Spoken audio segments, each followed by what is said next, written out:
Alors Alain Clément, bonjour.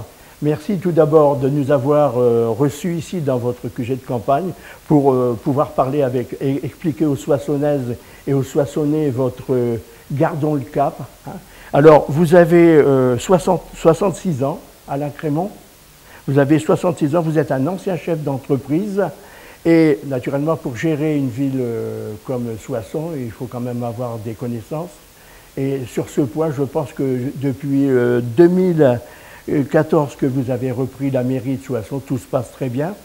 Alors, j'aurais voulu vous demander, sur le Soissonnais, vous avez repris en 2014 suite à Patrick Dailly, hein, la mairie à Patrick Dailly, et les chantiers en cours étaient à l'époque le boulevard Jeanne d'Arc et les silos.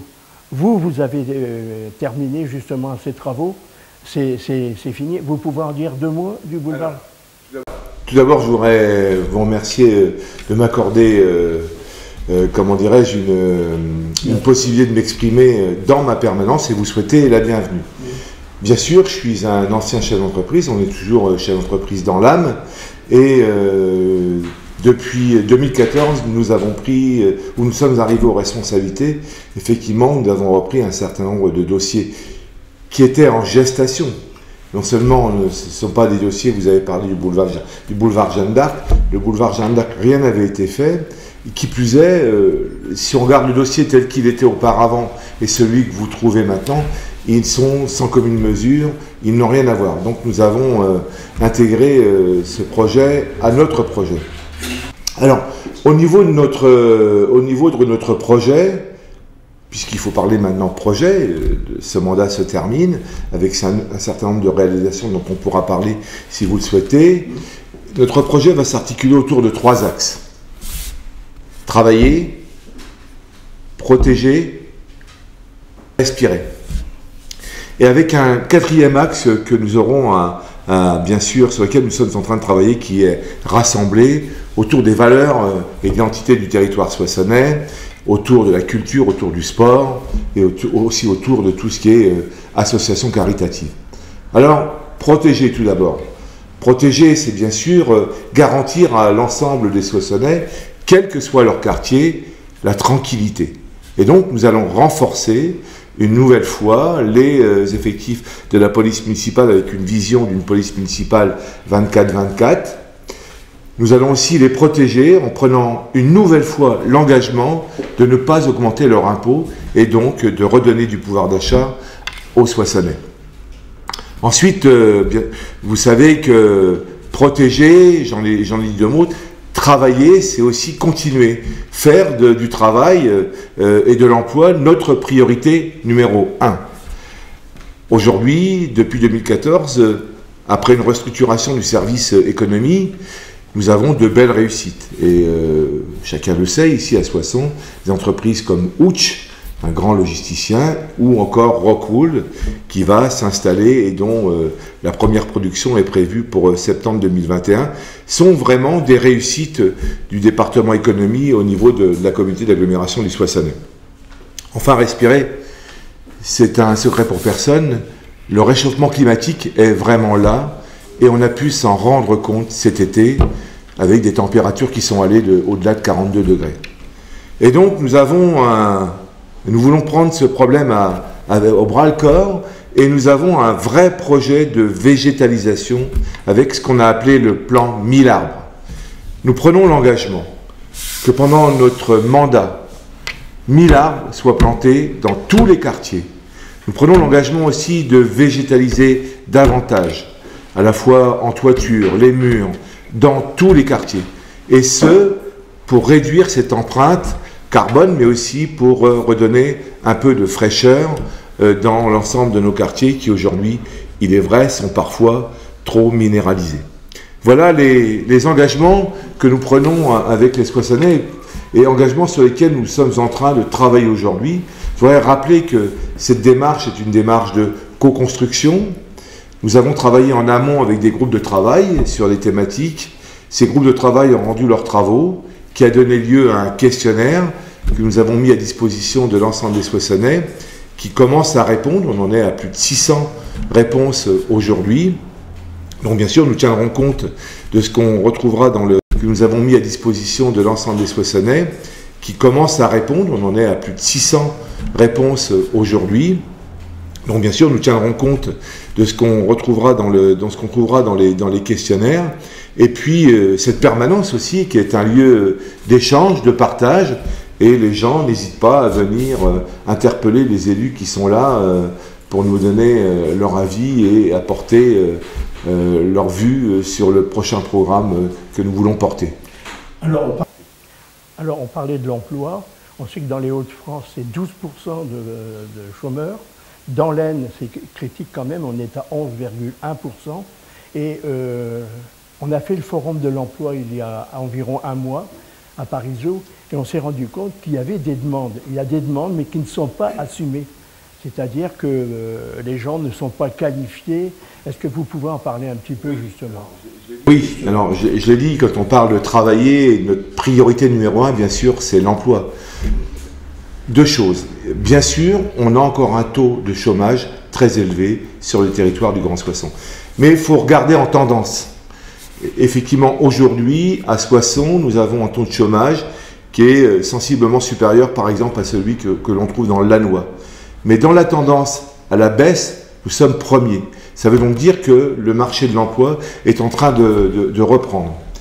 Il y a aussi ce paradoxe qu'on trouve sur tout le territoire national, ce n'est pas spécifique au Grand Soissons agglomération, c'est des emplois qui ne peuvent pas être pourvus. Bien, je vais vous donner un exemple. Sur le territoire du Grand Soissons, il y a un besoin de 100 à 150 chauffeurs, à la fois pour du transport en commun, mais aussi pour du transport traditionnel. Eh bien, avec l'État, avec l'ensemble des partenaires et Pôle emploi, nous sommes en train de préparer et de mettre en œuvre une formation qui va former des chauffeurs, donc des individus qui aujourd'hui ne sont pas qualifiés. Donc nous allons les qualifier et permettre à un certain nombre d'individus de pouvoir atteindre cette qualification et donc permettre aux entreprises de les embaucher. C'est un exemple, mais c'est vrai qu'aujourd'hui, vous avez raison, on trouve nombre d'emplois qui ne sont pas pourvus et donc le rôle de l'État, mais aussi le rôle des élus, c'est de préparer des individus aux emplois de demain. Alors, vous êtes également président du conseil de surveillance de l'hôpital de Soissons. Et il y a eu environ 15 jours, 3 semaines, des gens de l'hôpital, des aides-soignants, sont venus vous voir pour leur expliquer leur souffrance. Parce que c'est vrai que quand on voit comment ça se passe, ça devient de plus en plus dramatique dans les hôpitaux. Alors, vous les avez reçus, ils sont ressortis un peu satisfaits dans la mesure où vous avez dit qu'il n'était pas question de deuxième plan. Est-ce que vous pouvez en parler? C'est vrai que les hôpitaux en France ont de graves difficultés. Alors, je vais pas revenir sur la problématique de ce qu'on appelle la T2A, c'est-à-dire la rémunération à l'activité, qui est une hérésie, qui pour autant dans le plan hôpital que vient de présenter le gouvernement n'est pas changé. C'est vrai que j'ai trouvé, depuis que je suis président du conseil de surveillance, un certain nombre d'agents hospitaliers dans tous les domaines en souffrance. C'est vrai qu'on a réduit le nombre de lits, qu'on a réduit les effectifs, et puis aussi, je pense qu'il y a peut-être quelque part à s'interroger sur le phénomène des 35 heures qui sont venus aussi, comment dirais-je, aggraver la situation. Aujourd'hui, en ce qui me concerne, il est hors de question de soutenir un nouveau plan de retour à l'équilibre. Ça ne veut pas dire qu'il ne faut pas être vigilant sur les économies qu'on doit réaliser. Mais il n'est pas du tout question de réduire les effectifs et de réduire le nombre de lits. Il faudrait enfin que le gouvernement comprenne qu'il faut permettre à ces hôpitaux de faire cette mutation. Et cette mutation ne doit pas être violente. Et aujourd'hui, c'est vrai que cette mutation est vue comme violente, à la fois par les agents, mais aussi par les personnes qui vont se faire soigner dans nos hôpitaux. La grande problématique aussi sur laquelle il va falloir travailler, c'est la médecine de ville. C'est vrai qu'on a aujourd'hui de plus en plus de médecins. On a beaucoup de médecins, nous, sur le territoire qui partent en retraite, qui ne trouvent pas repreneur. Et donc, il va falloir qu'à la fois l'État, mais aussi les élus que nous sommes, travaillons ensemble. C'est le projet que nous avons, notamment avec la salle polyvalente de santé à Saint-Crépin. C'est très important parce que quand on voit aujourd'hui dans les urgences, une grande majorité des gens viennent pour la bobologie, alors que ça pourrait être évité et ça donnerait un peu d'oxygène aux urgences. Ça, c'est très important. Vous avez raison, c'est vrai qu'aujourd'hui on voit apparaître, enfin on voit arriver dans les urgences des gens qui viennent pour ce qu'on appelle la bobologie, qui n'ont rien à y faire, mais c'est parce qu'il y a une carence au niveau de la médecine de ville, et donc ce qu'il faut justement, c'est ce sur quoi nous travaillons avec, je le disais, cette volonté de créer une maison de santé dans le quartier Saint-Crépin, avoir une unité de soins non programmés pour que les gens, avec des gardes, parce qu'aujourd'hui le problème c'est si un jour votre enfant arrive avec un problème la nuit, où allez-vous? Tout est fermé, et donc voilà, nous sommes en train de travailler avec l'ARS sur cette problématique, avec la création d'une maison de santé, et où on pourra permettre d'aller vers des soins non programmés. Donc apparemment, il y a une très bonne nouvelle au niveau national. M. Macron a dit qu'il y avait 30 millions d'euros de déficit au niveau des hôpitaux et qu'il mettait 10 millions justement pour améliorer le sort de tous ces aides-soignants. Alors, il n'a pas parlé de 30 millions de déficit, il a parlé de 30 millions d'emprunts et d'endettement. C'est-à-dire qu'aujourd'hui, il reprend 30% de l'endettement, de la dette en fait des hôpitaux, parce que vous savez qu'aujourd'hui, enfin vous savez ou vous ne savez pas, mais je vais vous le dire, pour fonctionner et pour investir, les hôpitaux n'ont d'autre choix, puisqu'ils n'ont plus de capacité d'autofinancement, que d'emprunter. Et ils empruntent à des taux qui sont parfois, qu'on pourrait considérer comme usuriers. Et donc ce que propose le gouvernement, c'est de reprendre 30% de cette dette, de la réétaler sur 30 ans, donc on aura à la payer malgré tout, les hôpitaux auront à la payer, et pour redonner des marges de manœuvre et des capacités de réinvestissement au niveau des hôpitaux. Moi je dirais qu'il a fait un premier pas, il aurait dû reprendre toute la dette des hôpitaux et pas simplement 30%. Si on voulait redonner un vrai coup de fouet au niveau des hôpitaux, le gouvernement aurait dû reprendre l'ensemble de la dette et la requalifier et renégocier les taux, et ça aurait pu permettre à l'ensemble des hôpitaux de France de retrouver des capacités d'investissement. Il faut dire quand même que c'est bon d'être soigné. On est bien soigné à l'hôpital de Soissons. Malgré tout, dans notre enquête, on s'est rendu compte que des gens étaient satisfaits de cet hôpital. Donc il faut le garder, il faut tout faire pour qu'on puisse le garder. Dire que non seulement les gens sont satisfaits de leur centre hospitalier et des soins qui leur sont prodigués, mais peut-être peu le savent, on a des domaines d'excellence dans cet hôpital. Au niveau de la cardiologie interventionnelle notamment. Je ne voudrais pas dire, mais il vaut mieux faire un arrêt cardiaque à Soissons qu'ailleurs. Ici, il y a un service d'excellence. Au niveau d'autres services aussi. La neurologie. Malheureusement, j'ai eu à le tester il y a quelques mois pour un de mes parents, les soins palliatifs, qui sont d'une grande empathie et qui sont regardés par beaucoup de centres hospitaliers. Il y a aussi tout ce qui touche à l'orthopédie. Voilà. Donc on a dans ce centre hospitalier des domaines d'excellence, et bien il faut capitaliser dessus pour faire revenir des patients qui parfois ont tendance à s'éloigner sur d'autres hôpitaux ou d'autres cliniques comme celle de Reims. Alors vous parliez tout à l'heure pour l'écologie, de travailler pour l'écologie avec les arbres. Alors je me pose une question, est-ce qu'on a un très beau boulevard Jeanne d'Arc, mais on voit très peu de pistes cyclables. Est-ce que vous avez une idée justement pour pouvoir améliorer, parce que les gens pourraient prendre leur vélo au lieu de prendre leur voiture? Deux choses au niveau des pistes cyclables. En fait, on est en train de travailler, et là même au-delà du Grand Soissons agglomération, en y mêlant le Valois, les vallées de l'Aisne, on est en train de travailler sur un schéma directeur qu'on appelle un plan vélo. Ce plan vélo, il y a deux axes. Tout d'abord, bien sûr, comment l'utilisation du vélo dans les centres-bourgs, et notamment dans les centres-villes, mais aussi de ville à ville. Comment je fais pour sortir de Soissons, pour aller à Belleux, pour aller à Crouy, pour aller à Cuffy, etc., etc. Donc nous sommes en train, là encore, de co-construire dans des comités de pilotage ce plan vélo, et il verra le jour dans un an et demi, mais nous sommes en train d'y travailler.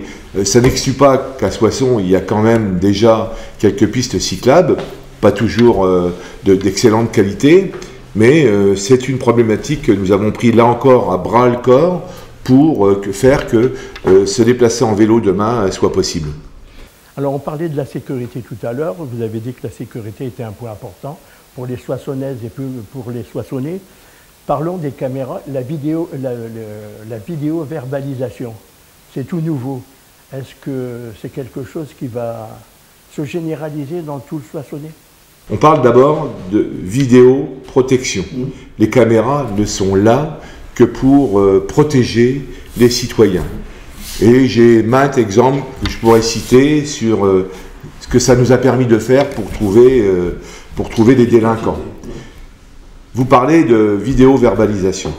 On a expérimenté à un endroit où il y avait des phénomènes d'incivilité et de délinquance autour d'une boîte de nuit, cette possibilité de faire de la vidéo-verbalisation.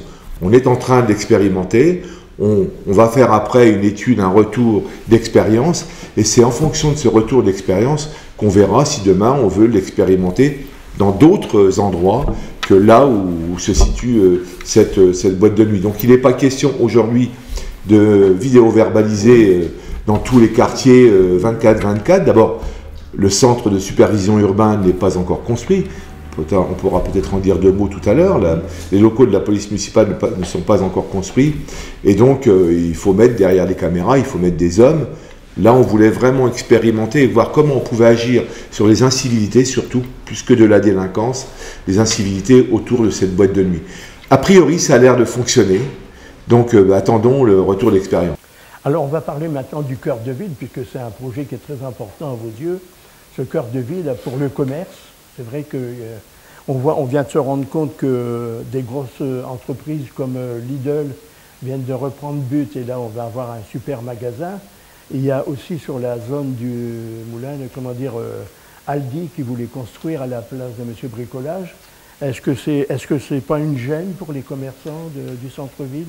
Le cœur de ville de Soissons n'échappe pas aux problématiques rencontrent l'ensemble des cœurs de ville moyenne, au niveau de la raréfaction des commerces et ce manque de diversité.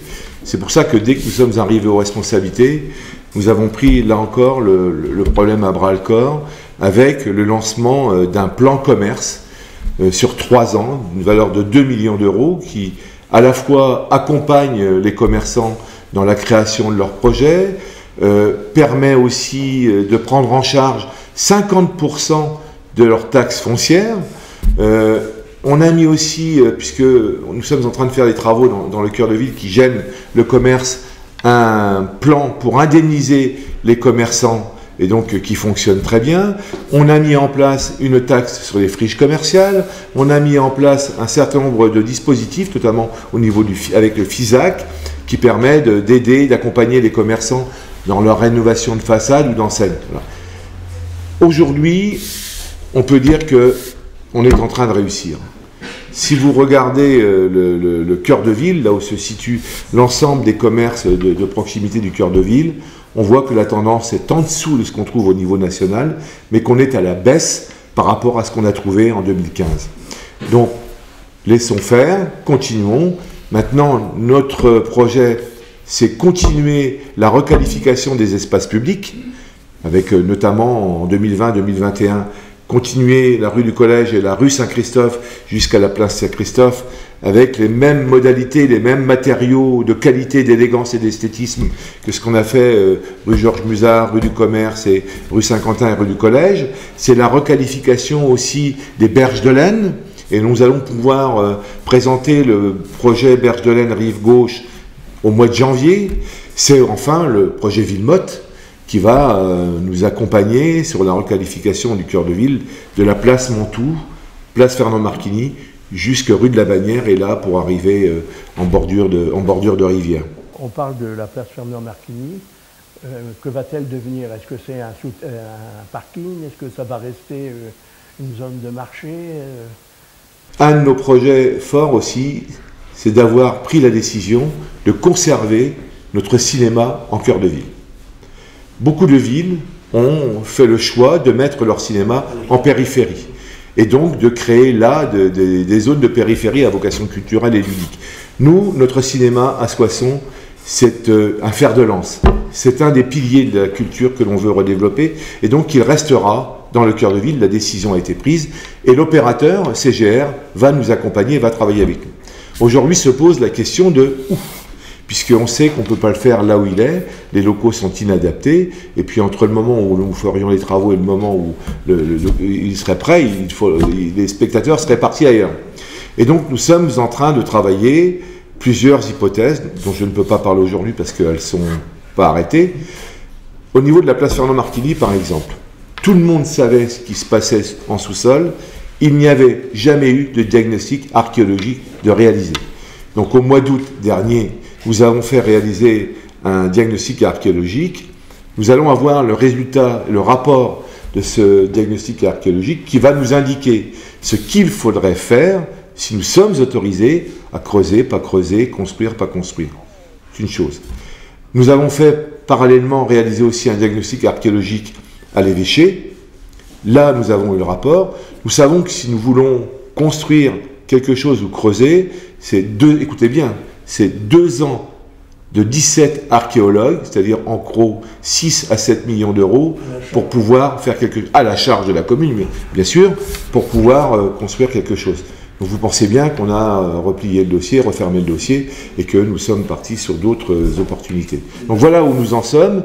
Nous en saurons un peu plus, je pense, courant janvier, et la décision de l'endroit où sera positionné le cinéma pourra être délivrée après les élections municipales.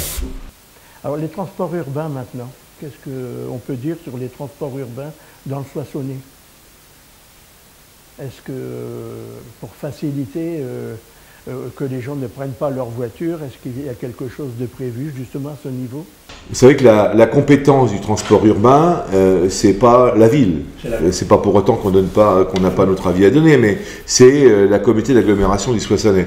Il vous aura pas échappé que jusqu'à présent, le maire de la ville-centre n'est pas le président de la communauté d'agglomération du Soissonnais. Ça pourrait changer, parce que la loi NOTRe est passée par là et que le maire de la ville-centre aura davantage de délégués communautaires qui pourraient l'amener demain à, pourquoi pas, à être aussi président de la communauté d'agglomération. Aujourd'hui, c'est un état de fait, c'est un syndicat avec lequel nous travaillons, mais avec lequel il ne faut pas se cacher, on a d'énormes difficultés. Et ce sur quoi nous sommes en train de réfléchir, où nous pourrions apporter une valeur ajoutée, c'est peut-être, et ce qui a été bien fait par le syndicat, c'est le transport à la demande, mais cœur de ville. Aujourd'hui, les gens qui habitent dans les quartiers, pas de transport le dimanche. Il va falloir qu'à un moment donné, on fasse ce qu'il faut pour que... Je sors à l'instant d'un forum pour les personnes en situation de handicap et comment mettre les personnes en situation de handicap à l'emploi. Pas de transport urbain. Pas de transport urbain pour ce forum, c'est inadmissible. Donc il va falloir qu'on travaille là-dessus. Néanmoins, dans notre questionnaire, on a demandé aux Soissonnais ce qu'ils pensaient de leur transport urbain. Ils sont comme nous, ils pensent qu'il y a beaucoup de choses à améliorer, mais quand même, ils retiennent qu'il existe. Et qu'à partir de cette base, on va pouvoir travailler avec de nouvelles manières. Alors on peut parler maintenant du culturel ici à Soissons. On voit que la cathédrale est en train de se réhabiliter pour un coût assez important. Donc une partie prise en charge par l'État, par la DRAC, et on voit d'ailleurs les travaux sont en cours actuellement. Vous pouvez en parler un peu? Bien heureusement, pour la cathédrale, ce n'est pas de la responsabilité de la ville. Parce que la rosace qui est tombée en tempête, c'était 2017. Et donc il y en a quand même pour quelques millions. Donc ça, c'est à la charge de l'État, de la DRAC, et donc qui est en train effectivement de la remplacer, et c'est très bien. La ville de Soissons, en revanche, a à gérer un certain nombre d'autres patrimoines. Je vous parlerai de l'abbaye Saint-Jean-des-Vignes, pour lequel on a un projet sur 10 ans de plus de 5 millions d'euros d'investissement. On a toutes les églises, Sainte-Eugénie, l'église Saint-Va, on a l'abbaye Saint-Léger, et on a enfin, ce qui est le berceau de la France, Saint-Médard, qui avait été complètement oublié par l'ensemble des équipes municipales depuis des dizaines d'années et pour lesquelles on a vraiment un grand projet et qu'on est en train de remettre en état. On va parler maintenant des quartiers, Chevreux, le Saint-Crépin, donc pareil, des améliorations qui sont apportées là prochainement. Au niveau du quartier de Chevreux, le projet, et là on ne pourra pas me taxer de faire ça pour les élections municipales, au deuxième semestre 2020, l'ensemble des façades vont être refaites. Je ne sais pas si vous avez observé, ces façades ne sont pas très élégantes, et donc l'ensemble des façades vont être refaites. Chevreux, c'est le premier quartier où l'on a mis des containers enterrés. Et c'est une grande réussite. Alors il y a de temps en temps, en fin de week-end, quelques cartons à côté, mais globalement, ça s'est très bien passé. On a refait complètement le mail à Salvador Allende, qui donne là encore une élégance au niveau de ce quartier. Presles, bien sûr qu'on a reconcentré, on a requalifié la place Lino Ventura, qui aujourd'hui est complètement refaite. Et là encore, on a des projets avec les bailleurs sociaux sur la refonte et requalification de cette résidentialisation qui n'a pas été bien pensée. Vient enfin le quartier Saint-Crépin, qui avait été complètement oublié depuis 20-30 ans, et pour lequel nous avons un gros projet. Je rappelle, c'est 50 millions d'euros, 5-7 ans, dont 16 millions d'euros à la charge de la ville dans la requalification des espaces publics. Et je ne saurais trop vous proposer d'aller visiter, même si ce n'est pas encore fini, la place Lamartine et l'avenue Choron. C'est juste magnifique. C'est ce qu'on veut faire de toute la ville demain. Il y a enfin le quartier Saint-Va, pour lequel beaucoup d'aménagements de voiries, trottoirs ont été faits, et une requalification, une refonte complète de la place Alsace-Lorraine, que là encore nous allons pouvoir présenter, et qui est co-construit avec les habitants, que nous allons pouvoir présenter aux alentours du mois de janvier 2020. Donc voilà, donc aucun quartier n'est oublié, on n'oublie pas nos quartiers. C'est pas parce qu'on met le paquet sur le cœur de ville qu'on oublie l'ensemble. Non, c'est l'ensemble des quartiers qui fondent et qui forment l'identité de la ville de Soissons. Et donc tous les quartiers bénéficieront d'investissements importants dans les années qui viennent. Donc c'est Gardons le cap, c'est un peu votre slogan de campagne. Et à l'heure actuelle, non, on a une seule équipe qui se présente contre vous. Oui. Bien sûr, c'est le slogan de campagne, gardons le cap. Il y a 6 ans, c'était changeons de cap. Aujourd'hui, le cap, il est bien tracé, la voie est tracée. Donc, on propose aux Soissonnais de garder le cap. En ce qui concerne mes adversaires, je préfère parler de concurrents. Je dirais que c'est pas mon problème. Ils ont déjà des problématiques à régler entre eux. Moi, je reste dans la co-construction de mon projet avec les Soissonnais, avec ce qui fait la force de l'équipe qui m'accompagne, qui sera bien sûr renouvelée en partie, mais les bases seront là, et donc nous confronterons projet contre projet, et ce que j'espère, c'est qu'il n'y ait pas d'attaque individuelle, les Soissonnais ne supporteraient pas. Ce qu'il faut, c'est continuer à, comment dirais-je, gérer le projet que nous avons mis en œuvre depuis 2014. Clément, on dit qu'il y a une enquête qui dit que beaucoup de maires ne veulent plus se représenter. C'est un métier difficile, le métier de maire? Métier d'abord. C'est une vocation. C'est une mission. Alors, je comprends beaucoup de mes collègues maires ruraux, parce que la problématique dans la ruralité, c'est qu'ils n'ont pas les services sur lesquels je peux m'appuyer moi ici, dans une ville moyenne, même si c'est vrai que, comme le dit mon ami Xavier Bertrand, un maire, il est à portée d'engueulade. C'est vrai que dès que je vais sortir, là, je vais me faire happer.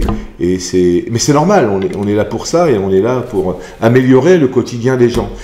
C'est vrai qu'il y a un certain nombre de maires ruraux qui se sont vus prendre un certain nombre de compétences par des agglomérations, et qui ne sont là que pour régler les problèmes, et pas pour avoir une vision à moyen long terme de leur ville ou de leur village.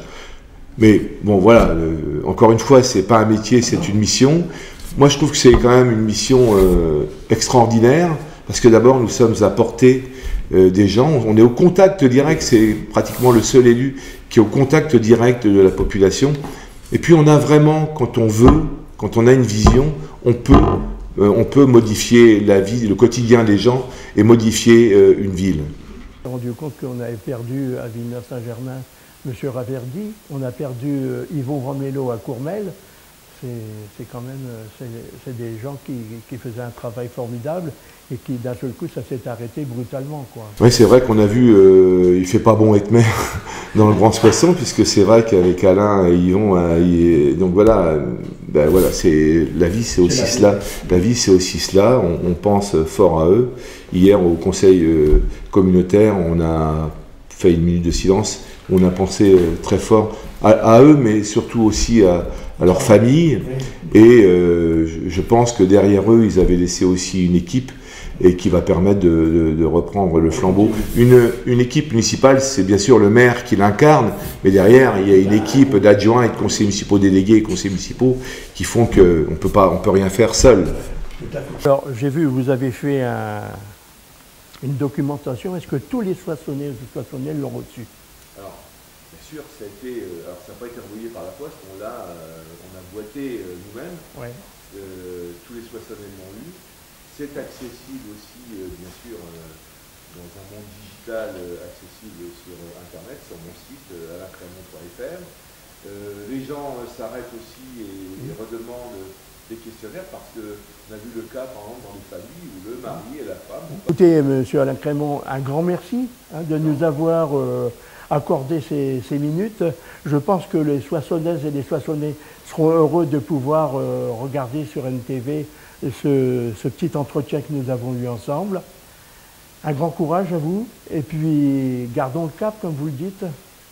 Merci en tout cas de ces minutes que vous avez passées pour que je puisse parler du projet qui est le nôtre, du projet que nous sommes en train de travailler et que nous présenterons aux Soissonnais vers le 10 février 2020. Et je dis plus que jamais à nos amis soissonnais, gardons le cap.